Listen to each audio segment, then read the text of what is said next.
The Buckeye spring game is this weekend, and all eyes will be on the QB position. JT Barrett is gone. So who replaces one of the most accomplished OSU football players ever? Is it strong-arm sophomore Dwayne Haskins? Is it skilled Joe Burrow? Might be redshirt freshman Tate Martell, or maybe true froshy Matthew Baldwin. Well, for more on this and other things Big Ten college football, we were glad to welcome in on the phone James Laurinaitis, former Buckeye great, who's talking to us now. James, let's start with this quarterback derby. Where do we stand right now in Columbus? Well, I think right now it seems everything coming out of camp there is the fact that Dwayne Haskins, Joe Burrow, and it seems like Tate Martell's name keeps coming up whenever Coach Meyer talks about the position. He talks about it being a three-headed race. I think a lot of people expect it to be two between Joe and Dwayne, and to be honest, I expected this to be settled by now. I felt it would be Dwayne's job to lose going into the spring with the way he performed against Michigan. And so I think with the fact that Coach Meyer has stated that one day one guy will take a step, and then next practice, the next guy kind of jumps in front of the previous person.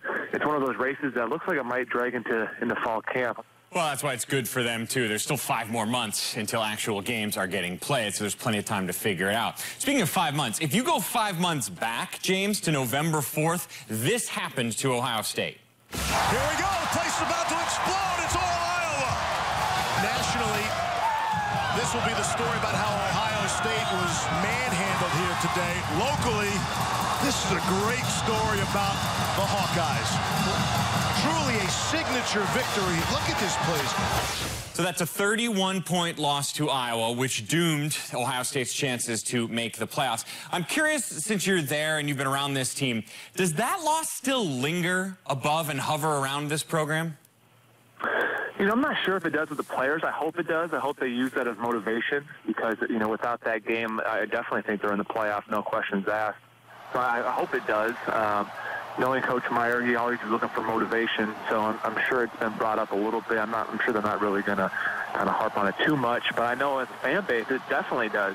The fans are still very upset about getting left out with that on their resume, let alone the fact that game happening and it being so surprising. So if I'm a player in that locker room, I'm just trying to say to myself, look, we can't let this ever happen again. We can't be caught off guard no matter how many 5-star recruits we have in here, no matter how much talent.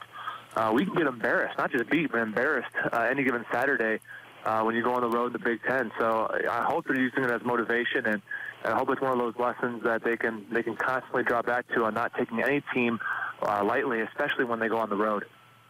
Well, yeah, and despite that loss, they still did end up winning 12 games last year, won a New Year's Six bowl game. It's been a great run on the whole for Urban Meyer ever since he's been there. And now we find out that he's signing a contract extension to stay even longer. James, when you look back at when he was hired, the last job he had was at Florida, and he left for health reasons. What does it say that we're 6 years in, and he's still going strong, and now signing an extension to stay on longer? Well, I think it says that this is probably the last destination in coaching for Coach Meyer, and I think this extension is something that's obviously well earned and deserved.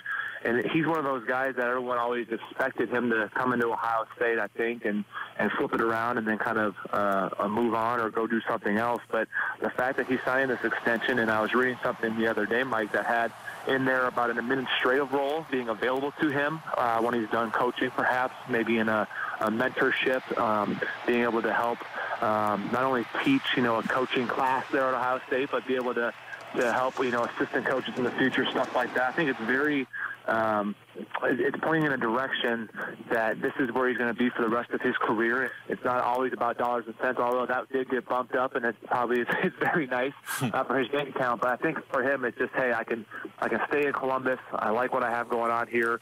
This is home now, and ride out his career. Sure. Nobody dislikes getting a raise. You're right on that. Away from Ohio State now, the Buckeyes just one of a handful of Big Ten teams that are having spring games this weekend. Which one in particular grabs your attention? For me, it's Michigan. I'm wondering what the Wolverines are going to do at the quarterback position. And so I think overall, whenever you're, and maybe it's just me being a Buckeye playing there, you're always wondering what they're doing in Ann Arbor. And with all the hype around Jim Harbaugh, and with all the expectation since he's gotten there, and kind of the underwhelming or underperforming, I think nationally, when people view Michigan, they think that they have underperformed under him.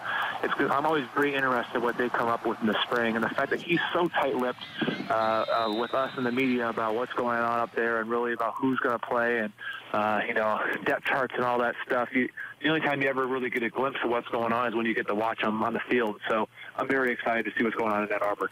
BTN analyst James Laurinaitis. Always great talking to you. Have fun this weekend in Columbus. Great. Thanks.